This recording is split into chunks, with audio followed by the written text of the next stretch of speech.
Hi, this is Sue's 11 Tarot, and okay, something interesting happened. Okay, so, um, all right, so this was a little energy came to me and had me go on, had me go, I got my computer here. Okay, had me go online and check out a news article. Okay,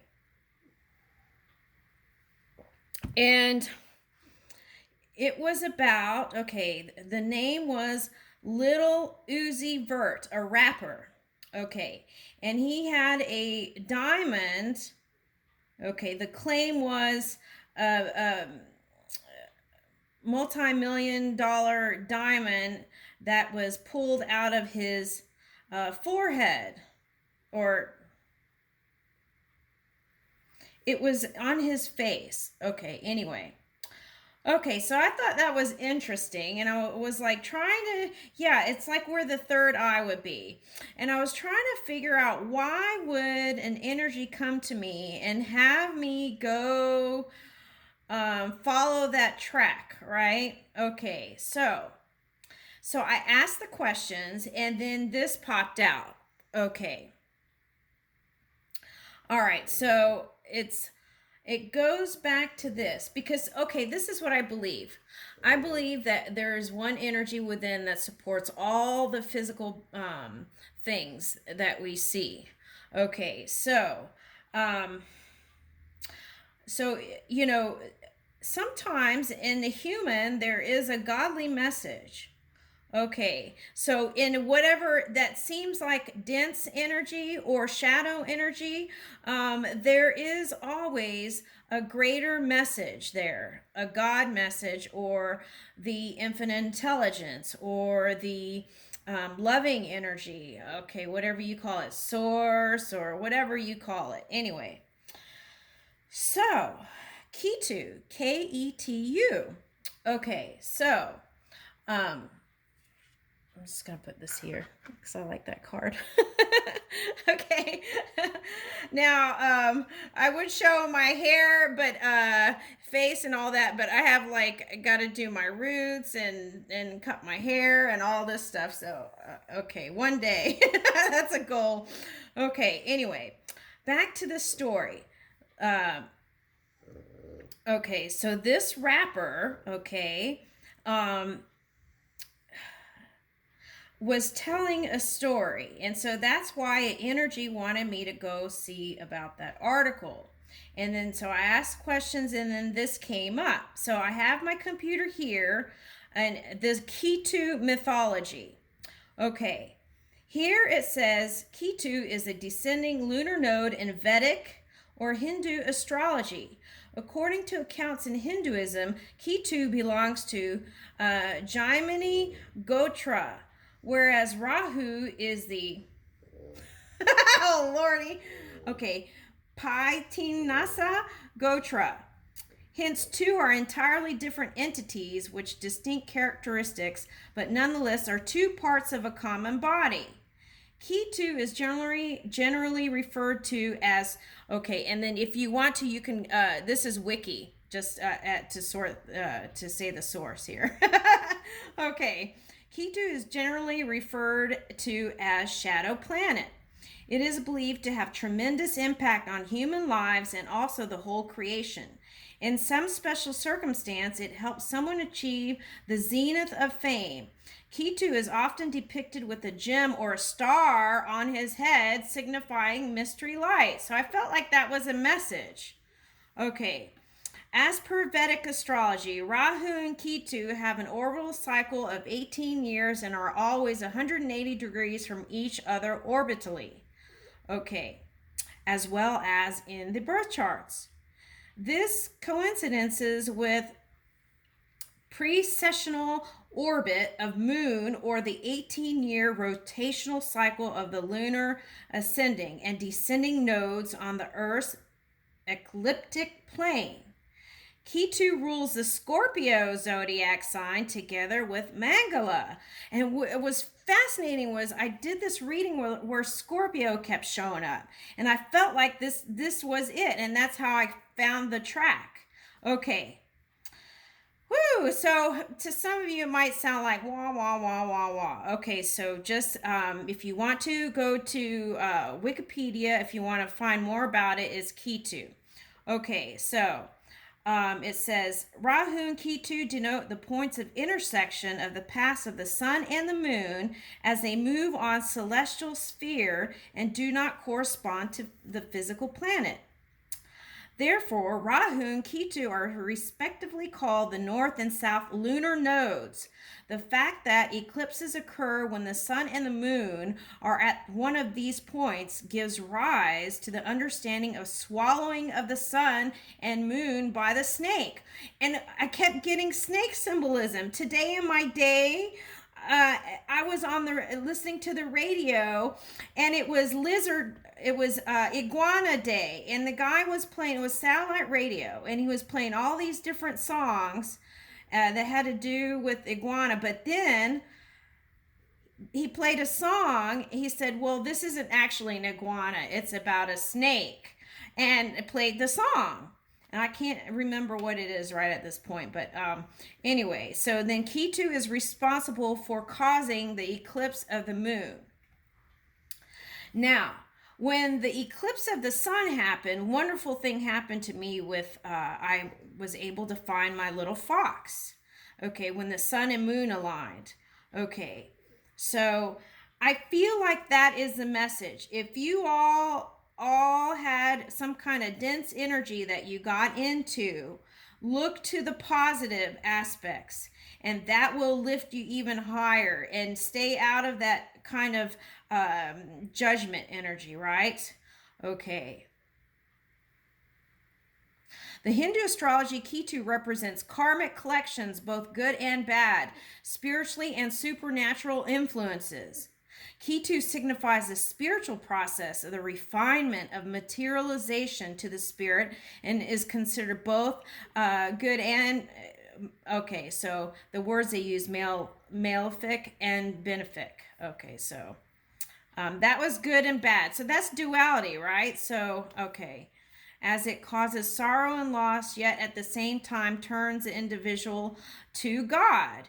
In other words, it causes the force to have more spiritual outlook in the person. Okay, so this is a reason they're saying, according to Ketu, that if these experiences, unwanted experiences, happened, it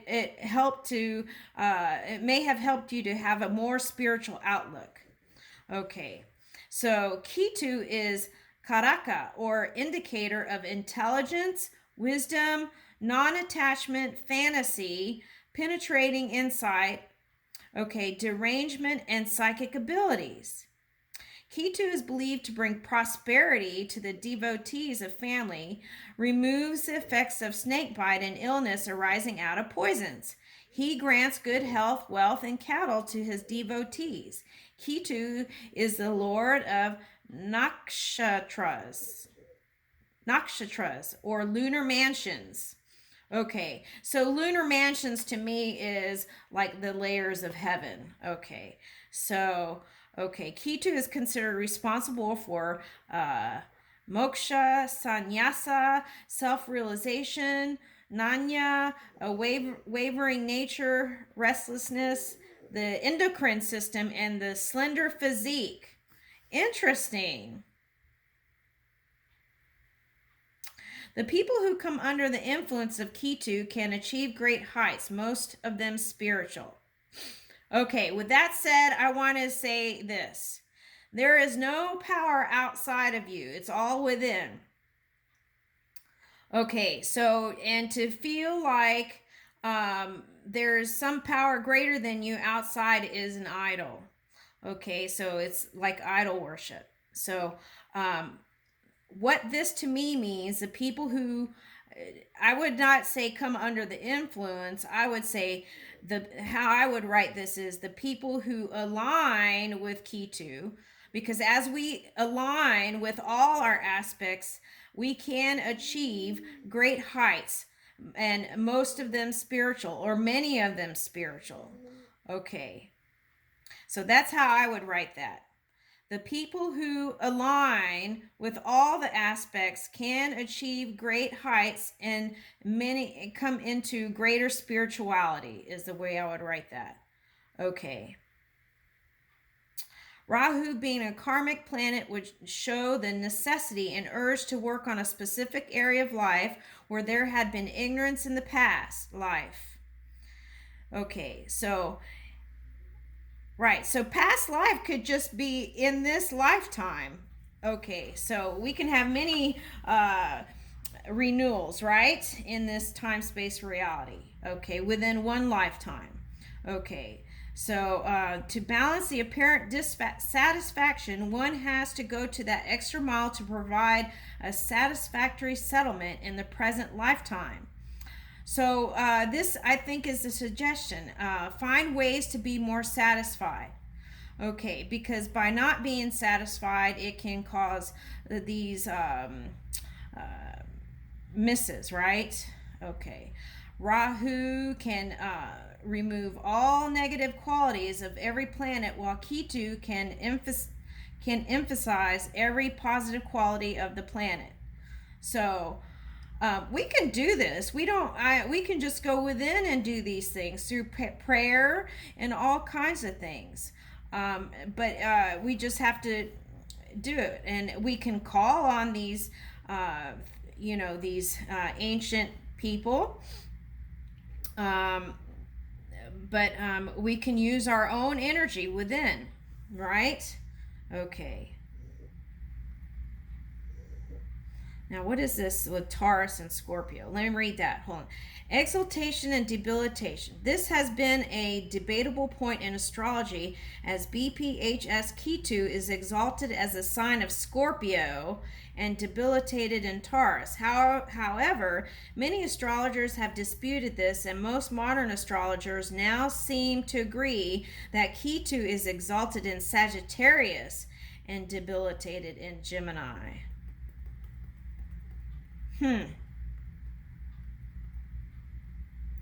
This stands to logic, as Ketu is a torso and prominent part of Sagittarius, is a big horse torso attached to the male upper body. Okay, so let's jump down. Let's forget about the negative. I'm trying to end with a positive note here. Okay, so I'm just sharing this experience I had. Okay, so let's see. Okay. It says positive things. There is a much deeper side to Ketu, and it has been called the most spiritual of all planets. Ketu has been considered the planet of enlightenment and liberation. As one who has lost his head worldly senses, being a personification of renunciation, torso without a head who needs nothing. Ketu, the aesthetic that wants to go beyond the mundane life and achieve the final liberation. Okay, so I just think all that interprets as just, again, being satisfied, right? Okay, we can be satisfied and reach for more. We can do that. Okay, from a place of alignment, okay, it can be a healthy thing. Okay, Ketu is a friend of Mercury, Venus, and Saturn. Oh, interesting. Because earlier in the, all these cards came out in Pick a Card reading. Mercury, Venus, Saturn, and Jupiter, I think. Okay, Jupiter is neutral in friendship. Sun, Moon, and Mars are Ketu's enemies, it says here. Okay, so the idea is not to have enemies. Release the idea of enemies, and then you can come into full alignment, knowing that there is one loving energy within that supports all the energy. Now, people can, okay, so it's something like this. You have a pure stream, a pure energy. Now, okay, when it comes down through density, it can have distortions, okay, just like rock music, right? But there can be a great rock music song, right? Okay, something like that. Okay, so that keeps you out of judgment. Okay, and so I leave you with that. That is my story about this rapper and Ketu. Okay, and I just wanted to share that with you. Thank you.